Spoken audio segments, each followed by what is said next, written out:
9:45 p.m. Central Daylight Time. At 9:49 p.m. Central Daylight Time, emergency management officials reported flooding in the warned area.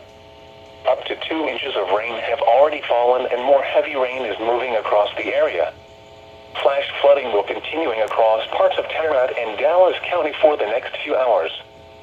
Some locations that will experience flooding include Dallas, Fort Worth, Arlington, Garland, Irving, Grand Prairie, Mesquite, Carrollton, Richardson, Mansfield, Rowlett, Euless, DeSoto, Bedford, Grapevine, Cedar Hill, Halton City, Keller, Coppell, and Duncanville.